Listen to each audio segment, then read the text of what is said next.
Hey, what's up guys? Today we're going to be talking about the unhealthy ENTP. I think obviously there's going to be a healthy and an unhealthy variation of every type, but here are some ways that you can spot or here are two ways that you can spot an unhealthy ENTP. So the first is emotional immaturity. Obviously most people who are unhealthy will be immature, but for an ENTP, how this would kind of translate is that if you go to the ENTP with your problems, they instead of being there and giving you support, they will take the side of the other person, right? Or sometimes they can be just too focused on seeing all of the different possibilities that in that process they just forget that you want them just to be there for you. You want them to give you support. You want them to be there for you. Essentially, that's why people talk about their issues. We're humans. We want support. We want to communicate.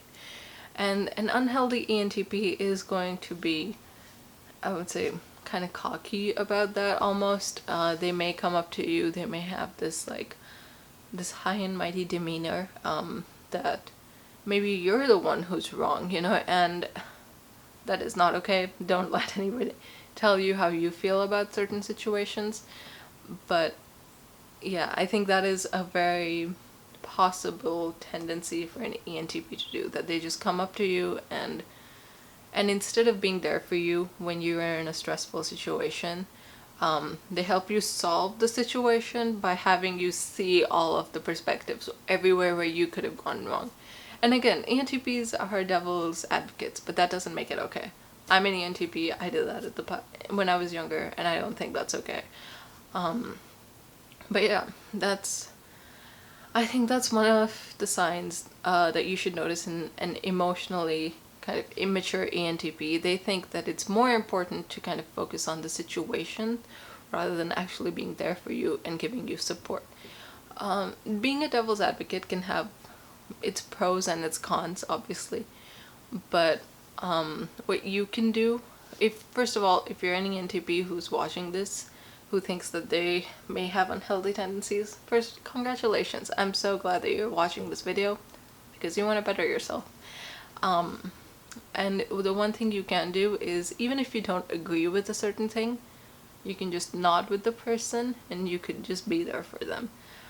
You don't necessarily have to reaffirm them, but you just have to show them that if that's someone you care about, that you're there for them.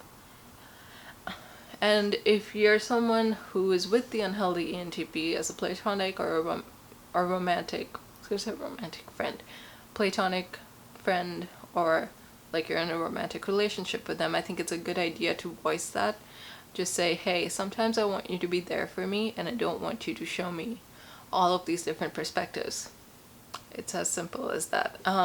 And hopefully they understand. Sometimes it can be a little bit more complex than that. Sorry. Sometimes it can be a little bit more complex than that, right? So that's sign number one. Sign number two, that they're a little bit unhealthy, is that they talk about their emotional friendships as conquests almost. This is an FE demon thing. I know when I was younger, I kind of did that. I was like, oh, so many people come and talk to me. That's not okay.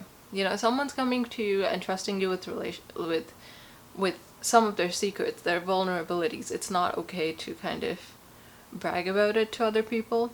I didn't exactly brag about it, but I internally, not internally, but I definitely was like, oh, I'm so glad like other people are coming up to me. But I realized that that's a wrong approach.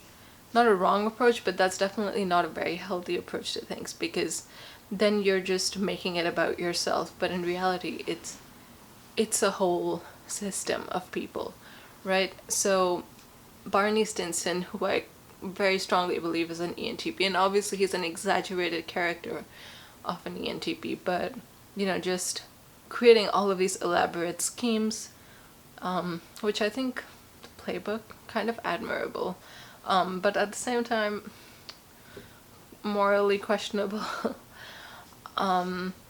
yeah, it's please don't brag about things or like people as conquests, because that's not what they are. I think someone who's an EP or an IJ could often not make it about the person, but we live in an emotional society. Not emotional. We live in a society. We live in a society. We live in a society though. Like, and even though it might not be about people, it's about people, and that's what matters.